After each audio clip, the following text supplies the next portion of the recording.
तो भाई लोग कैसे हो? अब बस मुझे 111 सब्सक्राइबर की और ज़रूरत है, तो प्लीज़ भाई लोग, अगर आप लोग और न्यू अकाउंट क्रिएट करके उससे मेरे चैनल को सब्सक्राइब कर देते हैं तो मेरी काफ़ी हेल्प होगी। प्लीज़ अगर आप लोग मेरी वजह से लाइफ में थोड़ा भी एंटरटेन हुए हैं तो कृपया मेरी हेल्प करें, और आप लोग जिस न्यू अकाउंट से सब्सक्राइब करें उससे बस मुझे कमेंट करना ना भूलें। तो चलिए, आज मैंने काफ़ी बकवास कर लिया है, तो अब एपिसोड को स्टार्ट करें।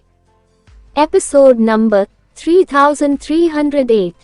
Title, meeting destiny tablet again. अगर तुम्हारी रुचि है तो हम मिलकर पुराने लीडर की लाश ढूंढ सकते हैं, एंशिएंट डेविल ने कहा। वरना तुम और मैं यहाँ बहुत लंबे समय तक पाथेरेजर गॉड के जीनो टैबलेट से लौटने का इंतजार करते रह सकते हैं। अगर ऐसा हुआ तो हम वैसे भी मर ही जाएंगे। ठीक है, मैं तुम्हारे साथ फिर काम करूंगा, वीर ने सिर हिलाया। मन ही मन उसने सोचा, अगर यह जगह गॉड केओस पार्टी के पुराने लीडर की विश्राम स्थली है तो इसका मतलब है कि बिग स्काई डेमन लेडी आसपास ही होगी। लगता है वह एंशिएंट डेविल से भी ज्यादा जानती है, शायद वह उससे संपर्क कर सके। एंशिएंट डेविल ने आगे कुछ नहीं कहा, उसने थोड़ी बहस की और कहा, मैं इस नदी के किनारे किनारे चल रहा हूँ। अभी मैं नीचे की ओर जा रहा हूँ, शायद अगर हम दोनों उस तरफ जाएं तो हमें एक दो चीजें मिल जाएं। वीर को इससे कोई आपत्ति नहीं थी, वह एंशिएंट डेविल के साथ नीचे की ओर चल पड़ा। वह छोटी नदी एक बड़ी नदी की एक शाखा मात्र थी। वे कुछ देर तक उस छोटी नदी के किनारे किनारे चलते रहे। जल्द ही उन्हें एक झील मिल गई। उस झील की दूसरी ओर एक नदी गरज रही थी। यही वह बड़ी नदी रही होगी जिसके बारे में एंशिएंट डेविल ने बात की थी। एंशिएंट डेविल नदी के किनारे खड़ा होकर उस पार देखता रहा।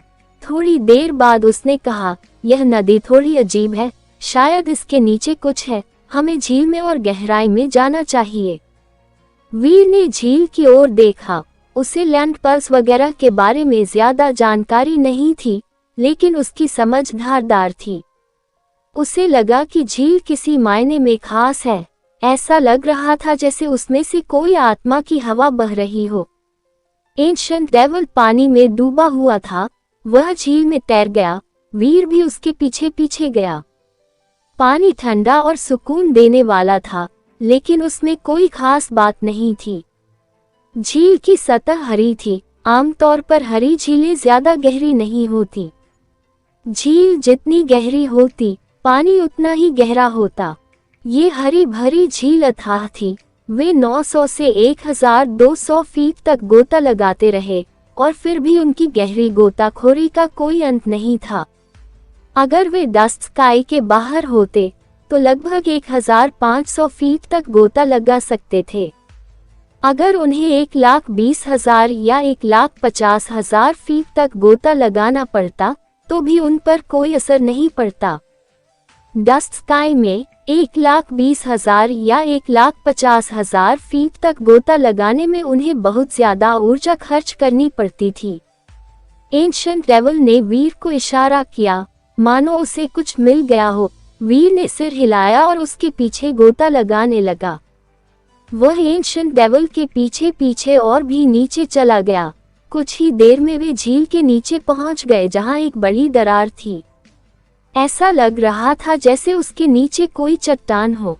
चट्टान पर उतरने के बाद वीर ने नीचे झांका। पानी बिल्कुल काला था, मानो नर्क का द्वार हो। उन्हें समझ नहीं आ रहा था कि उन्हें कितनी गहराई तक जाना होगा। वीर ने और नीचे देखा। उस घने अंधेरे में एक आंख उन्हें घूर रही थी। ऐसा लग रहा था जैसे वह एंशिएंट डेविल को देखते हुए भौहें चढ़ा रही हो। एंशिएंट डेविल को कुछ महसूस हुआ। उसने वीर की तरफ देखा। वे पानी के नीचे बात तो नहीं कर सकते थे, लेकिन उनके दिल एक दूसरे से जुड़े हुए थे। वे जानते थे कि एक दूसरे से क्या कहने वाले हैं। उन्होंने सिर हिलाया। वे दोनों चट्टान के नीचे पानी में और गहराई में गोता लगा रहे थे। सबसे खतरनाक जगह वही थी जहां वे घूर रहे थे। वे दोनों आम लोग थे, उनकी बोध शक्ति कमजोर थी। घने काले पानी में वे झील के आर पार नहीं देख सकते थे। अगर कुछ उनके ठीक सामने भी होता तो वे उसे देख नहीं पाते। वे अपनी भावनाओं पर भरोसा करके ही पानी में गोता लगा सकते थे।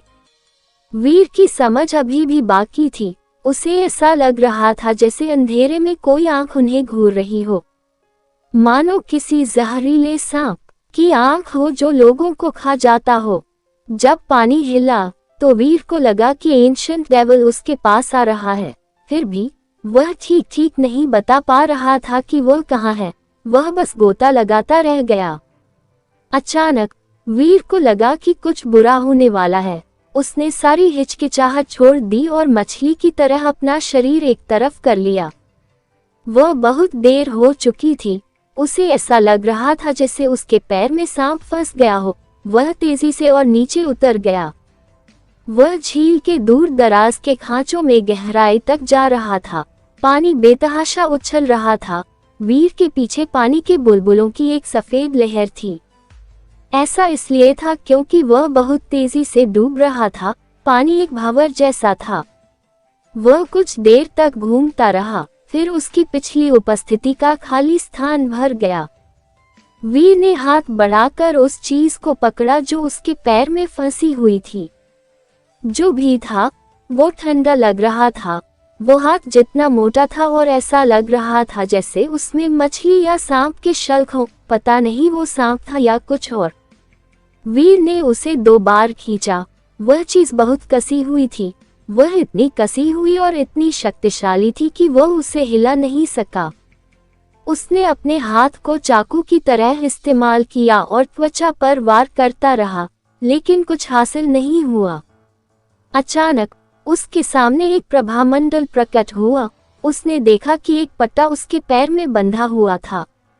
वह सांप जैसा दिख रहा था और मछली जैसा भी। ये बताना असंभव था कि वह क्या था, लेकिन वह काला था।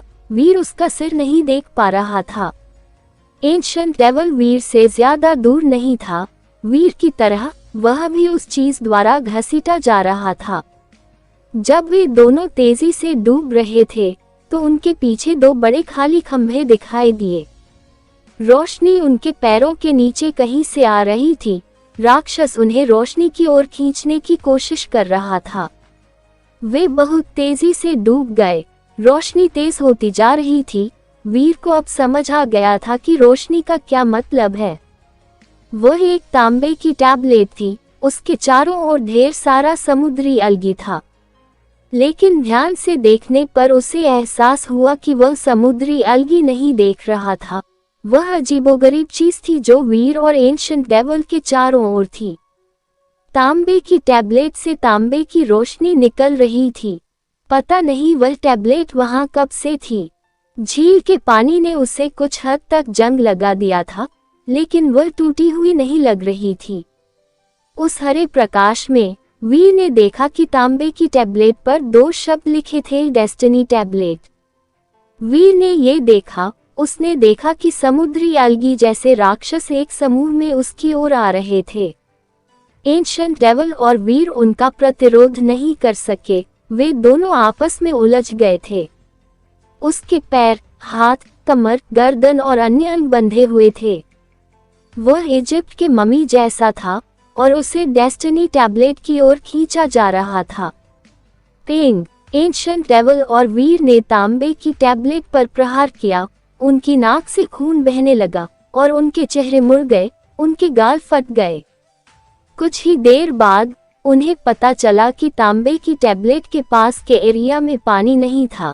वीर भागना चाहता था, लेकिन उसने एंशिएंट डेविल को धीरे से कहते सुना, हिलना मत, यह इविल गॉड की टेंटिकल्स है। जितना ज्यादा हिलोगे उतनी ही जल्दी मरोगे। वीर ने देखा कि एंशिएंट डेविल बिना हिले डुले वहीं खड़ा था। उसने उस अजीब चीज को अपने ऊपर आने दिया। वह हिला तक नहीं। वह जानता था कि एंशिएंट डेविल सिर्फ उससे झूठ नहीं बोल रहा है, इसलिए उसने भी हिलना बंद कर दिया। इविल गॉड की टेंटिकल ने उन्हें सिर्फ इसलिए नहीं जाने दिया क्योंकि उन्होंने हिलना बंद कर दिया था।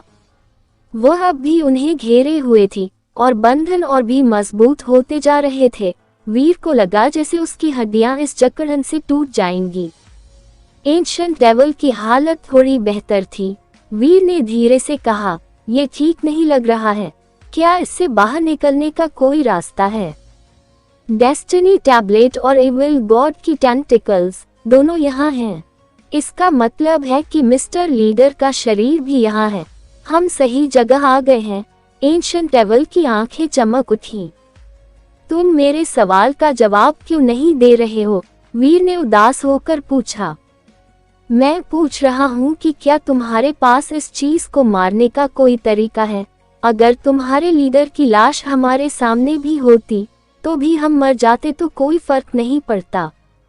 एंशिएंट डेविल का गला घोंटा जा रहा था। वह सांस नहीं ले पा रहा था, फिर भी वह शांत रह पा रहा था। क्या तुम्हें पता है कि मरा हुआ कैसे बनना है? मृत होने का नाटक करो। वीर को नहीं पता था कि एंशिएंट डेविल का क्या मतलब है।